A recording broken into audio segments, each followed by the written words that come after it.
LSU plays Texas A&M this Saturday. It's a 7:30 Eastern time kick on ABC. What we get here, so everyone's clear, is we get Kyle Field at night.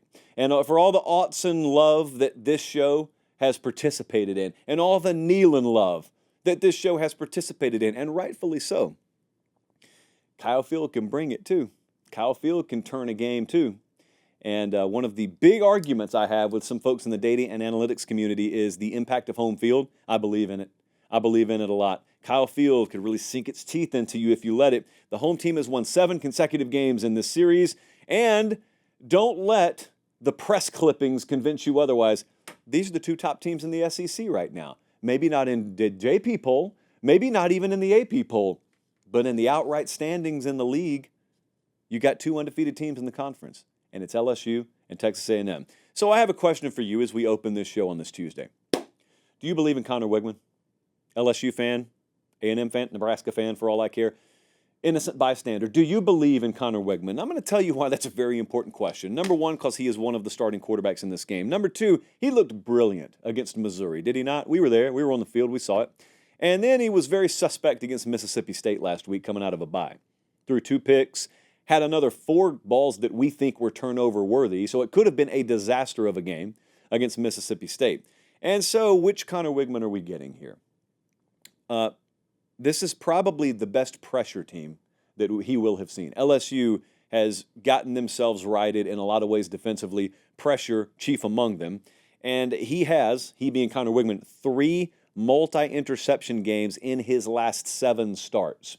So that's one recipe to lose a game. Now, you carve them up like you did Missouri, that's a recipe to win a game, which brings me back to my question, the premise here. Do we believe in Connor Wigman? Remember, LSU kind of shut the run down against Arkansas. So there's a follow-up to that. Do I believe in Le'Veon Moss? Yes, I do.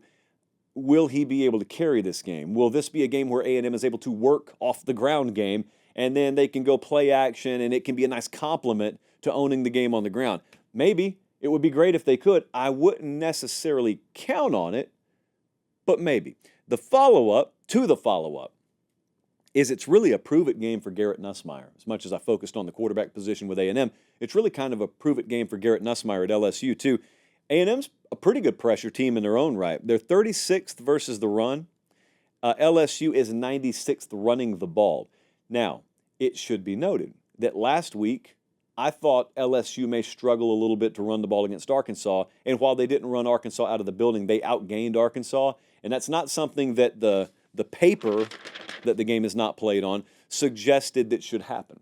So do we have a follow-up here? Does LSU go on the road again? Second road game in as many weeks, by the way. Do they go in here and do they pull something surprising like outgaining A&M on the ground? If they did that, LSU's probably well on their way to winning this game. But if they don't, let's just say they have an average to below average day on the ground. It's not the end of the world for LSU. It just means Garrett Nussmeier's got to come through.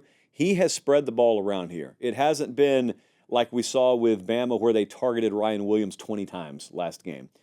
Kyron Lacey's the best receiver on this team, but Aaron Anderson has had a good year. Daniels has had a good year. Mason Taylor at tight end positions had a really good year. So he's got a multitude of weapons here. Down in the red zone, he can run it in himself. LSU wants to run the ball. A&M kind of needs to run the ball is the way this game breaks down for me.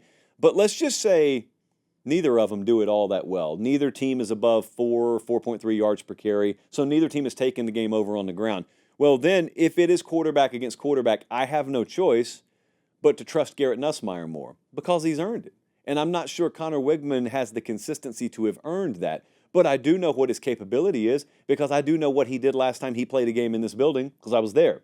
So let's take a look at what the model thinks. The FanDuel number on this game as we speak is Texas A&M minus 2.5. The model is a little shorter than that. The model sees no favorite right out of pick'em. And I got to tell you, sometimes with these games I wrestle back and forth. It was very simple to me. There's a huge chunk of unknown because of what I will or won't get from Connor Wigman.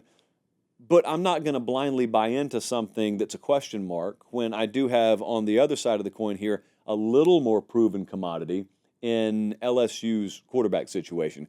So I'll take LSU to win the game outright, actually. You can give me the 2.5 points. I'll take them to win the game outright. not a massive confidence game for me. These teams are very comparable in many ways. I'll show you the JP poll later. Not one huge edge over the other. A&M does get LSU in a back-to-back road game situation, so scheduling dynamics may not necessarily be in LSU's favor, but they're scaling up at the right time as a team. And I don't want to be the guy who keeps getting in front of LSU and they keep running me over. So I'll take LSU, slightly into LSU to win the game outright.